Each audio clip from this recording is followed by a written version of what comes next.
Little fairy doctor की सारी hope होने वाली है खत्म। साओयान बनने वाला है लिटिल फेरी डॉक्टर का सहारा। कुआं खुद चलकर आ रहा है प्यासे के पास। ये battle through the haven season 6 episode 5 है। पिछला एपिसोड काफी शानदार था जिसमें लव एक्शन रोमांस सब कुछ भरा पूरा था। अगर आपने इसके पहले के एपिसोड नहीं देखे तो जाइए प्लीज मेरे चैनल पर विजिट कीजिए और पहले के एपिसोड देख कर आइए, मैंने प्ले लिस्ट बना दिया है। इस एपिसोड की स्टार्टिंग में आइस रिवर वैली का एक एल्डर उस स्नेक एल्डर से कहता है, हाँ ये एल्डर बिंग से ली गई मेमोरी है और ये सोल के क्लस्टर्स हैं। मैं उन दोनों लोगों की पहचान का पता अभी तक नहीं लगा पाया हूँ। मुझे लगता है कि उस बोफुल पॉइजन बॉडी वाली महिला के अलावा भी और कोई था। एल्डर बिंग बहुत ही गुस्से के साथ कहते हैं, मुझे फर्क नहीं पड़ता कि वो कौन है, जाओ और उनकी तलाश करो और वो अगर मिले तो उन्हें बिना दया के मार डालो। हम लिटिल फेरी डॉक्टर को देखते हैं जो कि एक टब में स्पिरिचुअल एनर्जी से नहा रही होती है ताकि वो अपनी एनर्जी को रिकवर कर सके और ये स्पिरिचुअल एनर्जी पॉइजनस होती है। हम साओयान को देखते हैं जो कि उस आइस जून को अपनी हेवनली फ्लेम से रिफाइन कर रहा होता है, जिसके बाद वो कहता है, ये तो सिर्फ आइस जून फोर्स है, मेरे पास तो सारे इंग्रेडिएंट्स भी नहीं है और मैं इस वैली को छोड़ने का भी जोखिम नहीं उठा सकता। साओयान अपने दांत भींच लेता है और मुट्ठी कस लेता है, जिसके बाद वो कहता है, नहीं नहीं, मुझे कुछ तो तरकीब अपनानी होगी, मैं ऐसे तो हाथ पे हाथ धरे नहीं बैठ सकता ना। हम देखते हैं कि साओयान के हाथ में निडल होती है, जिसके बाद वो साओयी से कहता है, मतलब लिटिल फेरी डॉक्टर से कहता है कि चिंता मत करो,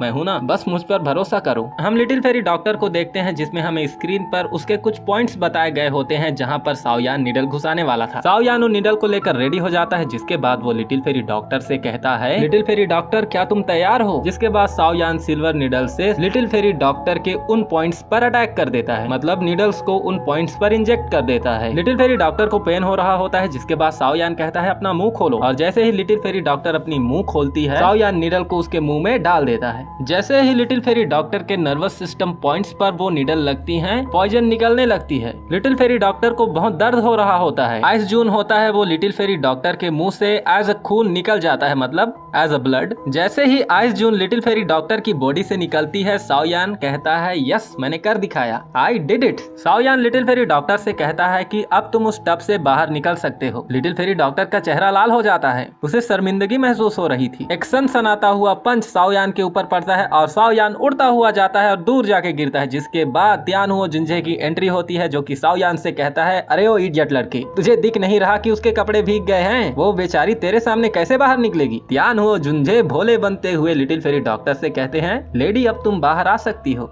अरे सीनियर, आपको भी तो जाना चाहिए ना।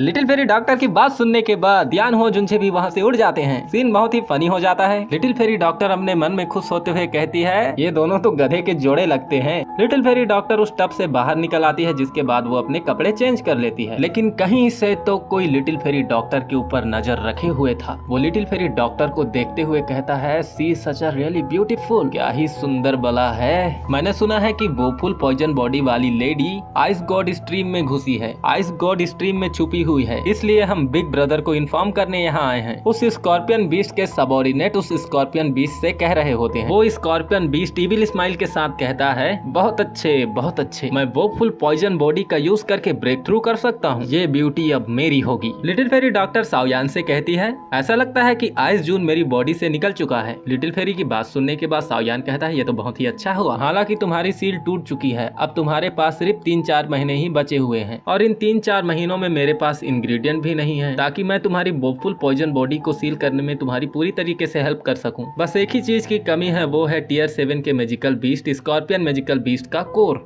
इसके अलावा मेरे पास तो सभी इंग्रेडिएंट्स हैं। लिटिल फेरी डॉक्टर साओयान की चिंता को देखते हुए कहती है, कोई बात नहीं, जीना और मरना तो किस्मत की बात है। अगर मेरी बोफुल पॉइजन बॉडी कभी फ्यूचर में फूट पड़ती है और मैं आउट ऑफ कंट्रोल हो जाती हूँ तो मैं चाहूंगी कि तुम मुझे खुद ही मार दो। सीन बहुत ही सैड हो जाता है क्योंकि लिटिल फेरी डॉक्टर अब ये जान चुकी होती है कि उसके पास ज्यादा लाइफ एक्सपेंड नहीं बचा है, उसकी बोफुल पॉइजन बॉडी कभी भी ब्लास्ट हो सकती है। साओयान खड़ा हो जाता है और एकदम कमिटेड इंप्रेशन के साथ लिटिल फेरी डॉक्टर से कहता है, लिटिल फेरी डॉक्टर ऐसी बातें करना बंद करो, मैंने तुम्हारे लिए बहुत खतरे उठाए हैं, कुछ और उठाना पड़ जाए मैं उठाऊंगा, चाहे इसमें मेरी जान ही क्यों ना चली जाए। क्या तुमने मुझसे ये वादा नहीं किया था कि हम हमेशा अच्छे दोस्त रहेंगे, तुम हमेशा मेरी साथ रहोगी। लिटिल फेरी डॉक्टर साओयान की ऐसी बातें सुनने के बाद बहुत ही खुश हो जाती है। साओयान लिटिल फेरी डॉक्टर को मोटिवेट करते हुए कहता है, लिटिल फेरी डॉक्टर तुम्हें इतना भी डिसअपॉइंट होने की जरूरत नहीं है, तुम अब तक मेरे साथ हो, तुम्हें ये नहीं पता चला कि मैं कितना लकी हूँ और मेरे साथ कितना लक फेवर करता है। हो सकता है कि मेडिसिनल इंग्रेडिएंट अपने आप हमारे पास आ जाएं। साओयान की इस काली जुबान को याद रखना है ना। तियानहुओ जुंजे जले में नमक छिड़कते हुए कहते हैं, सपने देखते रहो बच्चे। क्या तुम जानते हो कि rank 7 sky poison dragon scorpion beast कितना रेयर है? साओयान को ऐसा लगता है कि जैसे उसके ऊपर किसी ने ठंडा पानी डाल दिया हो। ये सभी तो बातें चल ही रही होती है, लेकिन एक पावरफुल अटैक उनकी तरफ आता है और एक जोरदार एक्सप्लोजन होता है, जिसके बाद साओयान कहता है वॉच आउट। और ये क्या, कुआं तो खुद प्यासे के पास आ गया। हे वो फुल पॉइजन बॉडी वाली सुंदरी, आखिरकार मैंने तुझे ढूंढ ही लिया।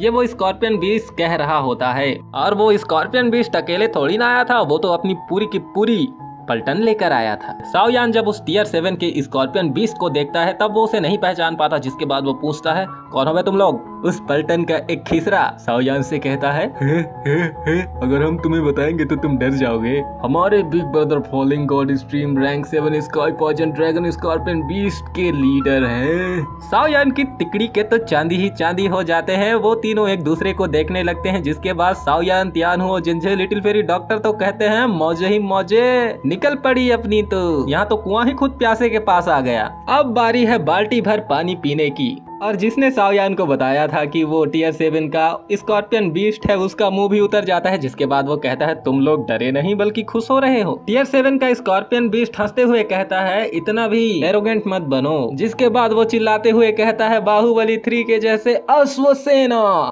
बाहर आओ, मतलब पॉइजनस ट्रूप बाहर आओ। उस टियर 7 के स्कॉर्पियन बीस्ट के ऐसा कहते ही साओयान के चारों तरफ पावरफुल वॉरियर्स अपीयर हो जाते हैं, जो कि बीस्ट के फॉर्म में होते हैं। सीन देखने में वाकई बहुत ही खतरनाक लग रहा था। सुनो मेरे सिपाहियों, उस सुंदरी के अलावा सभी को मार डालो, सभी का टुकड़े टुकड़े टुकड़े कर डालो। साओयान के पीछे से एक बहुत ही भद्दा, जो मुझे भी भद्दा लग रहा है, भद्दा भी साओयान के पीछे से अटैक कर देता है। साओयान अपनी 3000 लाइटिंग मूवमेंट का यूज करके उसे डॉज कर लेता है, जिसके बाद वो उसे काउंटर अटैक कर डालता है।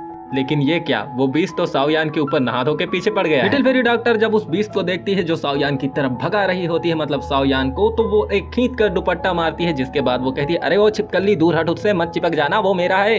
लिटिल फेरी डॉक्टर साओयान से कहती है इन दोनों बीस्टों को तो मुझ पर छोड़ दो, जाओ और तुम उस टियर 7 के मैजिकल बीस्ट का कोर लेकर आओ मेरे लिए। साओयान चुटकी बजाता है और जिसकी एंट्री होती है उसका तो मैं बहुत बड़ा फैन हूँ, डीमोजी अपीयर हो जाता है, जिसके बाद वो मचाता है तबाही उन बीस्टों के ऊपर। साओयान अर्थ डेमन पपेट डीमोजी और तियानहू जुंझे से कहते हैं कि आप दोनों उस स्कॉर्पियन बीस्ट से लड़ेंगे। तियानहू जुंझे साओयान से कहते हैं चिंता मत करो, थोड़ी देर बाद मैं इस बीस्ट का दावत लाऊंगा तुम्हारे लिए। साओयान उस ट्रूप की तरफ दौड़